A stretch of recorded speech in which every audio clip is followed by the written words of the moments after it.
You only win your first Grand Prix once. And for Pierre Gasly, that once was on September 6, a Sunday in Monza with no spectators. And I'm going to run you through what transpired on that day and leading up to it in just a moment.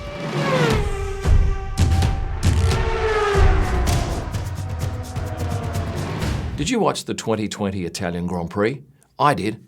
I had to watch it from home because unfortunately most of us photographers aren't allowed into the paddock yet. But my gosh, wasn't that the most amazing race? I imagine that you were on the edge of your seat for most of the race. And to come to the end of that 53-lap race with Pierre Gasly in front for his maiden win was quite a special day.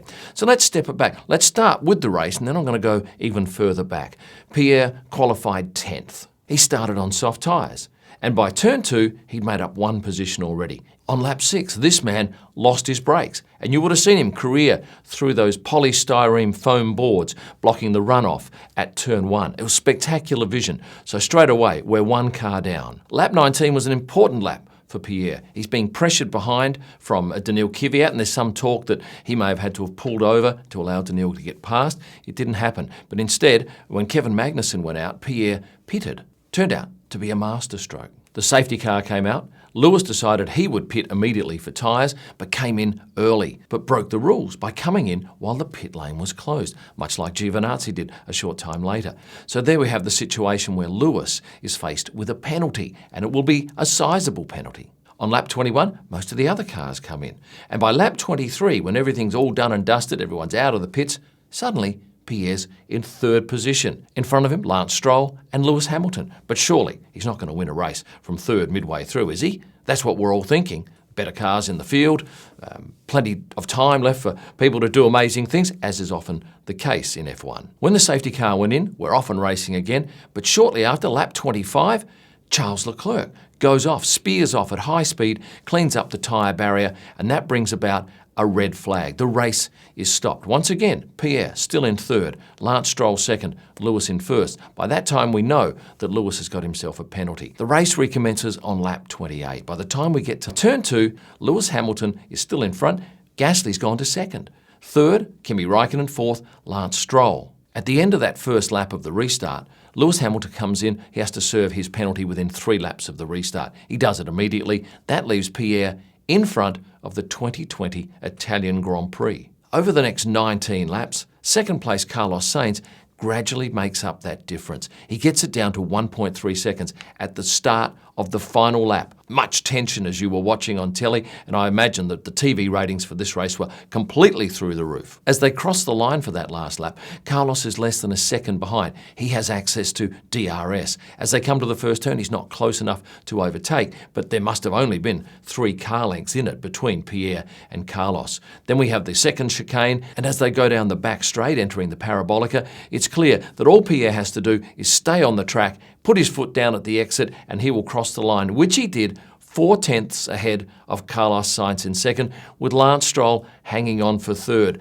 And suddenly, we have had the most remarkable finish to an F1 race that I can remember. And when he jumps out of the car, he goes and greets his crew, gives them all a hug, and I'm so sad that I wasn't there to document this particular event because it was a remarkable day for Pierre Gasly. Lovely to see Charles Leclerc come and give him a hug afterwards as well. Romain Grosjean, a fellow French speaker, was there to pass on his congratulations. Lewis came over. In fact, everybody was pretty much thrilled for Pierre Gasly's win in the race. He was the 109th winner of a Formula One race. So there have only been 108 other men to have got onto that top step of the F1 podium. And it was sad that it wasn't there with a huge Monza crowd because that would have been absolutely amazing for Pierre to soak up the love and the warmth from that crowd, even though, of course, they are very much Ferrari devotees. But I have no doubt they would have supported Pierre because, of course, AlphaTauri is an Italian team.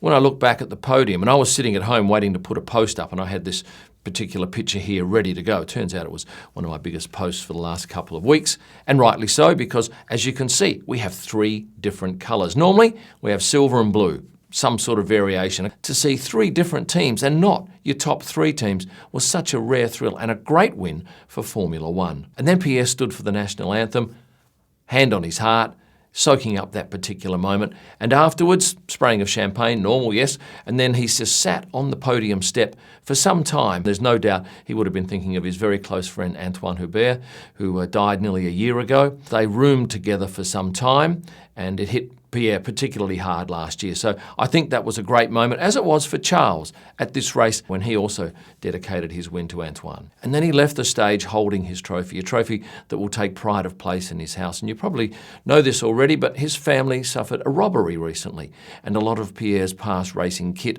was taken, trophies, helmets, a whole lot. So I'm not sure this will make up for it, but certainly I think I'd rather have a winner's trophy than a second place trophy. So let's go back and work out what's happened in his past that has enabled him to get to the top step and be the 109th F1 winner.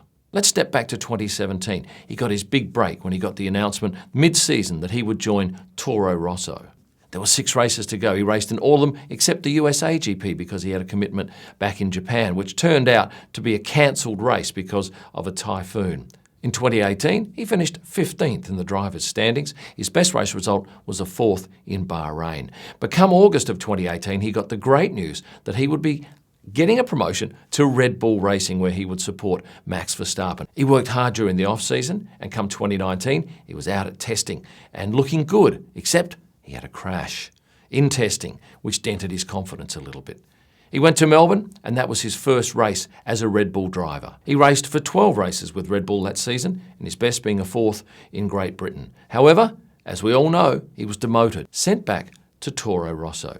Confidence crushed, having to rebuild and virtually start his career again. Back at Toro Rosso, things are a little bit more relaxed, and he's left to race naturally. And did he improve? Yes, he did. He got his confidence back, so much so that he came second in the Brazilian Grand Prix of 2019. Interestingly enough, Carlos Sainz ended up third, so you had Pierre second, Carlos third. This race, of course, it was the same order, but just one step up for both of them, first and second. I was delighted to be shooting at Parc Fermé that day when Pierre came second. I was so happy for him because I'd had a bit to do with him during the year, and I could see that he was very much comfortable back at Toro Rosso, and this was a great reward for hard work. I was there when he was jumping up and down on the car, smiling, racing over to Helmut Marko, who gave him a huge hug. And then afterwards, going out to the paddock where all of the team and team principal Franz Tost were waiting there for Pierre to come and celebrate. And celebrate they did.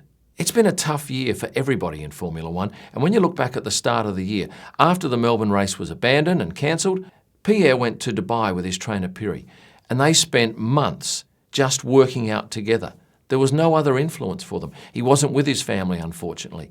He wasn't able to meet with his manager, Guillaume. He was pretty much on his own with Pirri for many months. This year, he scored points in 5 of the 8 races. And you have to think that his value as a driver has suddenly shot up because sponsors love winners. And when you're one of 109 F1 winners, your brand value skyrockets after a win like this. Sponsors like Hawker's Sunglasses must be delighted because they got in before he won his first race. Will he win another one? Who knows? I think a lot had to happen in that race in Monza for him to win, and it did. But hey, that's motorsport, and things happen all the time. Sometimes you get the bad luck, sometimes you get the good luck, and he had a bit of good luck on the weekend, but more importantly, he didn't wilt under the pressure. Those last few laps, it could have been easy for him to make a simple mistake and blow a half a second lead. That didn't happen, and instead we got to watch one of the great races. And I'll remind you too that you can pick up a Pierre Gasly photo book, one of 23 different photo books I have of the drivers in Formula One. Just head to kimellman.com. It'll be sent to you almost anywhere in the world. Weren't we lucky to see such an amazing F1 race with 3 different colours on the podium?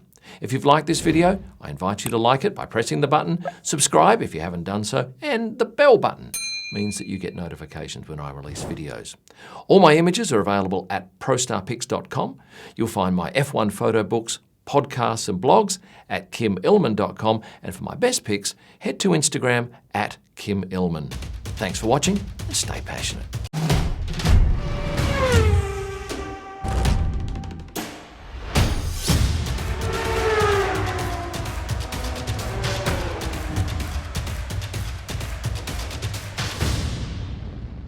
Right, that's done.